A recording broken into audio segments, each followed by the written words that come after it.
Hello, I'm Brandon Martini, a commercial pilot and flight instructor. And I'm Carson Vasquez. I'm a private pilot. And you're listening to the Aviation Mentors podcast sponsored by Stratus Financial. So buckle up because the Aviation Mentors are taking off. Welcome back, everybody, to another great and fantastic episode of the Aviation Mentors podcast. Thanks for joining us today as we count down with only 3 days left to Oshkosh AirVenture for the kickoff. We can't wait, as you guys know. By the time you're listening to this, at least, we're recording this a few days early because we're getting in travel mode with the entire Stratus Financial team. I think we've got 10 of us going to the show. That's why we mentioned that we bought 9 or 10 bikes on the last episode, and it is going like crazy for planning wise. And I'm sure if you're planning on going, you're already starting to look into things. And especially if you're coming from across the world, some of you might actually already be en route before even hearing this episode today, which is pretty fantastic. Our entire team will be at Oshkosh, getting ready to see each one of you there. And Carson and I have been talking a lot about how you can fly into Oshkosh, what's to experience, and he needs more hours and experience to feel comfortable with him flying there. I think he could do it. Don't you guys? Maybe, maybe not. I don't know.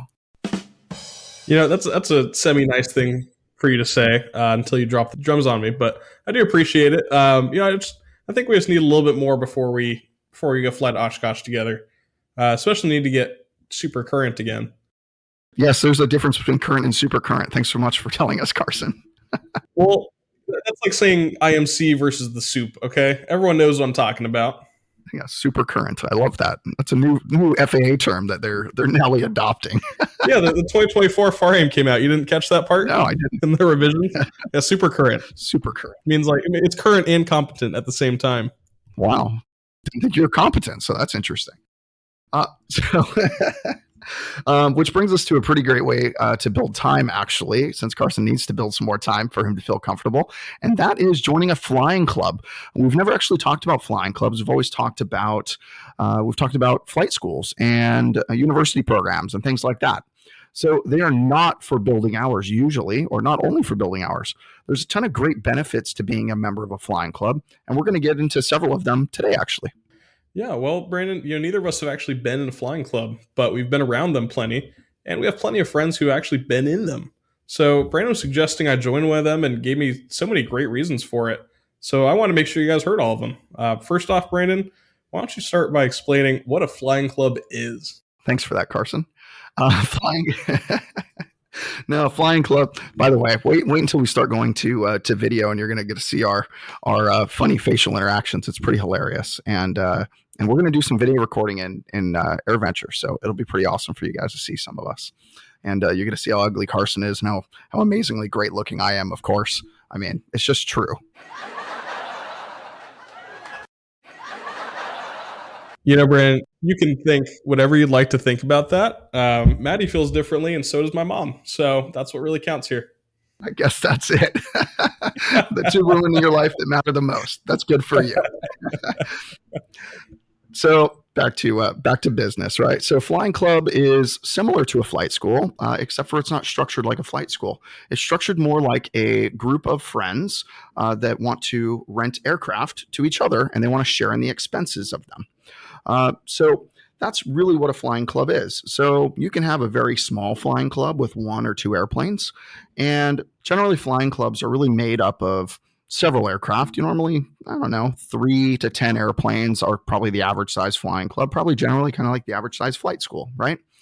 The average size flying club will already have all these assets, and they'll have several members, and they'll have a cap on members.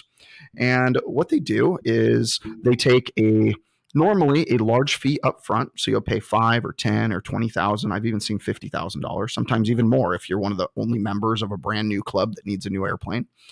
And what they'll do is they will put the plane in the flying club's name. And over time, they will sell shares of that. And that's how they will kind of cash themselves out when they start a flying club, right? But in general, after a flying club is established, let's just say you've got 2 airplanes and they're worth $100,000 total. And you have 100 people in that club. So maybe you have 100 people paying $1,000 to join the club. And then you have a monthly maintenance fee for every member in that club. And that every member might have to spend $100 a month on maintenance fee. And that keeps the insurance on the airplane. It keeps the airplane hangared. It pays all the cost.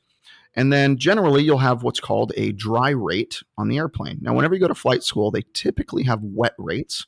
The difference between a wet rate and a dry rate is one includes fuel and one does not include fuel.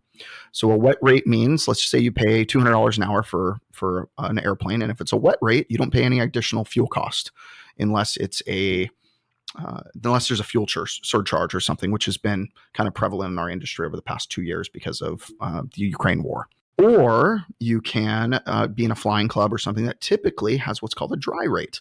And a dry rate means you can save money if you like to save fuel. So if you like to lean your mixture and you like to save fuel and treat the airplane the way it should be very well, you will end up saving money, right? So the dry rate might be on that same $200 per hour airplane. It might only be $100 per hour, but then you pay for the fuel separately. So maybe the rate is really, your total rate's $160 an hour. So generally there's a break even point. You need to fly an hour or two or 5 hours a month or whatever it may be in your club to break even per year, just like it is to buy an airplane. Generally, you need to fly about 100 hours per year on a rental airplane before it makes sense to purchase one and different things like that if you're only looking at the cost and not the time savings.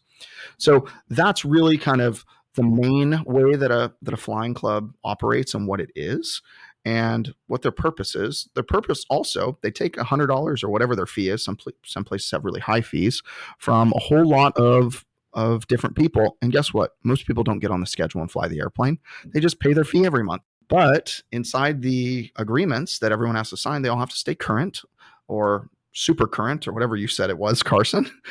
So that's also a possibility. They have to stay current. So they may have to go up with an instructor. There's typically check instructors that are mandated by either the insurance or the board of directors. Those are definitely all different points that you could see in a flying club.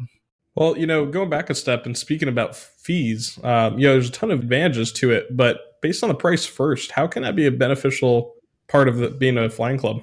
Well, generally, if you're at a flying club, you're not having to pay for flight school profit. A flight school is a business. They need to make money. That way they can pay themselves and pay their staff and pay for their lifestyles. Now, generally, flight schools aren't a very profitable business compared to other businesses, right? Some flight schools are, and they make a lot of money. The world's largest flight school, I guarantee they make a lot of money. They've got like 56 campuses or something. So the big difference is you're not paying their profit, right? So let's just say their profit margin's normally 20%. So $200 per hour airplane, that's $40 per hour that's going to go into the flight school's pocket. And then there also might be some overhead costs that isn't really profit. That's maybe another $20 or $40. So let's just say you might be able to get the airplane for 20 to 50% cheaper than you would if you went to a flight school. But there's an upfront cost usually, and it's typically whatever that is to become a member of that flying club, whether it's 1,000, 2,000, 10, 20, 30,000. I know there's flying clubs that have Honda jets, and I think your memberships are like 250,000, and you have to pay for your own type rating, and you have to have this insurance checkout, and you have to be with an instructor for like 50 hours or something. So there's flying clubs that are for more wealthy people as well as people are just trying to save money, or they want a different community. So some people like a community of older pilots. That's typically in a flying club, not brand new, younger ones. They like newer, nicer airplanes, ones that are well kept, because everybody in a flying club is typically an owner of that airplane. So you're going to keep good care of that airplane. You're not going to treat it like a rental airplane or a rental car. Everyone treats a rental car like junk, right? And everyone also treats rental airplanes like junk. It's really unfortunate, but that's kind of the way that people treat things. Not all people, but a lot of people do. So I would say that those are kind of the benefits, especially on cost. You can save quite a bit of money because you're not paying for that flight school's profit or some of their overhead. Flying club might not even have an office, really. They will have overhead like insurance and things like that, but they probably don't have an office space. They don't have staff that mans that office. They have different expenses and they're a lot lower. Yeah, well, and it makes up for it because as far as the aircraft that you're flying, they're typically going to be in better condition, like Brand said. You're going to be a part owner of that plane, and you're pretty much buying into it as well. So you definitely want to have a part to play in keeping that plane nice and pretty. Yeah, definitely. And there's also some benefits to it. Like I know at flight schools I've been to, typically they have staff that clean the airplanes, right? They keep your windows clean. They make sure the bellies get cleaned regularly. Well, at a flying club, you're volunteers. So that's also another thing you're going to be doing. You're going to need to volunteer to go clean those airplanes. You can't just be the slacker and never go. you have to actually do something, right? You have to be a member of this club. It's like joining a country club or joining a shooting club or joining any type of club. It's a club. You have to join, and you need to be a competent member of that.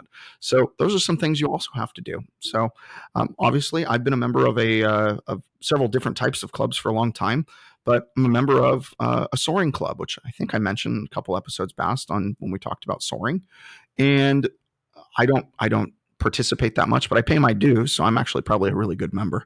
I haven't gone there in like 6 months or a year, and I pay my dues every month and never complain and never ask for anything. I'm the perfect club member, right? They take my money, I help pay for all the airplanes and the maintenance, but the downside of it, I don't really go there to, because I don't have the time right now. I don't go there to help clean the airplanes and be an active member in that community. But if you do want to join a flying club, I highly suggest you're an active member in that community. That way you can keep those planes in better conditions. And it is a great community as well. You're pretty tight knit. You guys are flying together. You're flying the same planes.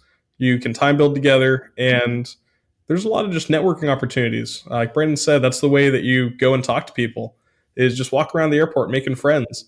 And that's essentially what you do. And it's a great way as well to go and get into a flying club if you can't find one near you, because you can only find that kind of club and that kind of community in aviation. So with all that interconnectedness, I think it's a really good route for me to take.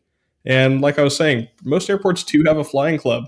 You're going to probably be around at least one or two airports locally to you, which I didn't know about until I started flying, by the way, that there were so many airports. And someone's going to be a flying club. Someone's going to know someone. So just go talk. Go reach out on Facebook or Instagram, and someone's going to help you out. That's what aviation's all about, is just helping everyone. And with that being said, I can't wait to help everyone and get to see everyone at Oshkosh. And next year, hopefully, I'm going to be able to fly into it. So that's my huge goal. And by the way, I'm going to mention one more thing on flight instructors. So like I said a few minutes ago, typically with flight instructors, you have to use the club's flight instructors, but sometimes they have flight instructors that the club has checked out who are not members, who allow you to flight train in those airplanes. But also keep in mind, if you are not a pilot, there also might be a possibility that you cannot even join that club until you're a pilot and have had a checkout flight, which is typically about the same as another check ride, or a check ride or a BFR, until you become a competent pilot to fly those airplanes. They really want to take really good care of them. And they're typically not your just cheesy 172 or Cherokee. They're typically a 182 or a Cherokee 6 or a 210 or a Cirrus or even that Honda Jet that I talked about earlier. So they could be kind of anything. So I'm looking forward to seeing everybody in 3 days. Actually, by the time you are listening to this, I will be in an airplane on my way to Milwaukee to get my rental car. Carson will already be at Oshkosh, and you will get to go over and see him if you'd like. He'll be setting up. The show starts next Monday, so just in a few days from now. So if you want to come see us at the booth, make sure you come see us at the booth number 1053, 1054, Hangar B, Aircraft Spruce Hangar.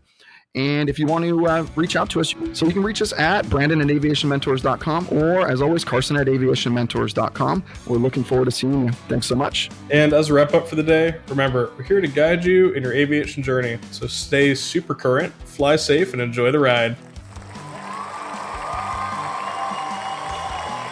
See you there.